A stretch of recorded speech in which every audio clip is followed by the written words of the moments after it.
Hello everyone, my name is Chris and today I'm going to be talking about the major scale. Now what is the major scale? Well, firstly I'm going to talk about what the chromatic scale is.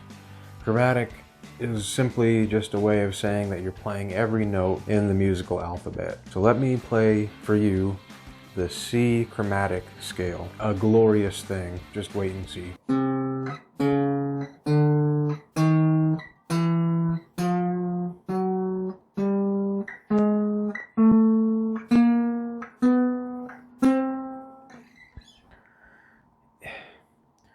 Okay, so it's not so glorious. That sounded like kinda not good. In music, we try and create things that are musical based on distance between notes. So that doesn't really have any distance between the notes, and you kind of heard how it sounded. It wasn't great. So let's see what we can do to kind of cut the fat and make it sound a lot better and a little bit simpler too. I'm going to start with the major scale. The major scale follows this pattern of distance between notes. It's whole step, half step, whole step, whole step, whole step, half step. Now every key of every major scale follows that pattern. You can play a C major scale, you can play a G major scale, you can play an XYZ major scale. It's going to be the same pattern. Doesn't make any difference what note you start on. Now you can make it sound really interesting, but you got to learn the scale first. And that's what we're doing today. We're going to learn the scale, we're going to learn the pattern, and then we're going to build from there. Now as I said, it's whole step, half step, whole step, whole step, half step. And I'm going to demonstrate for you the C major scale on this guitar. I'm playing guitar because I'm more familiar with it than, say, piano, but it really doesn't matter what instrument. You could be playing a kazoo and this pattern is going to be the exact same. Kazoo, triangle, you know, all the common instruments. So enough talking, let me play for you the major scale. C major.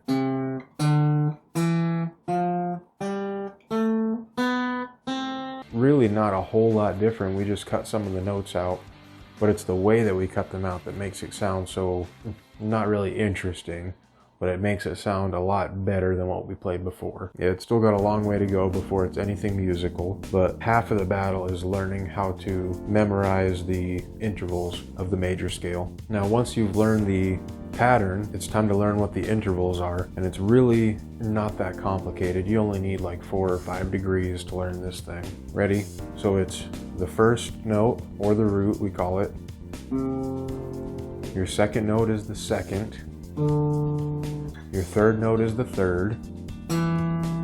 Fourth note is the fourth. And so on and so forth. The major scale has 7 notes in it that are unique, and the 8th note is a repetition of the first note, just an octave higher. We call it an octave because it's the 8th note, octave meaning 8. You heard that the octave sounded a lot like our root note. That's because they're the same note. We established that.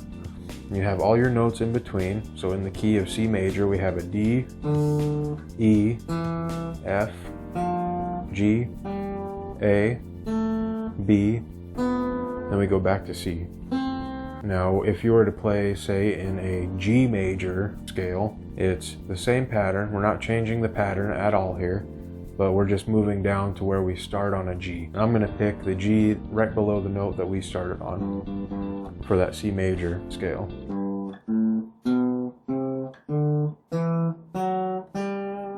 So it sounds the same as far as distance goes between the notes. It's just, again, we started on a lower note. You can use that pattern in any key that you want, any key whatsoever. If I wanted to play an E flat major scale, I would find my E flat and I would play the major scale.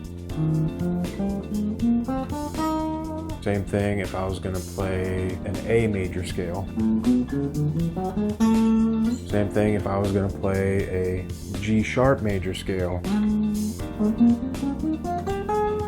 So what makes this pattern, what makes this major scale so interesting and so versatile? Well, it's a number of things. Again, once you learn it, you can use it right away for if you wanted to play lick on a song or something. Say you're playing a song in the key of C major, you could play the C major scale over that and it's going to sound great. Now you can also use that major scale to find what chords you need to be playing in a key. And I'm going to go over that in a different video. It's a little bit of a lengthy topic for the scope of this this video here, you can also start on a different note within the scale. And that sounds really weird because we established this as our first for the major scale.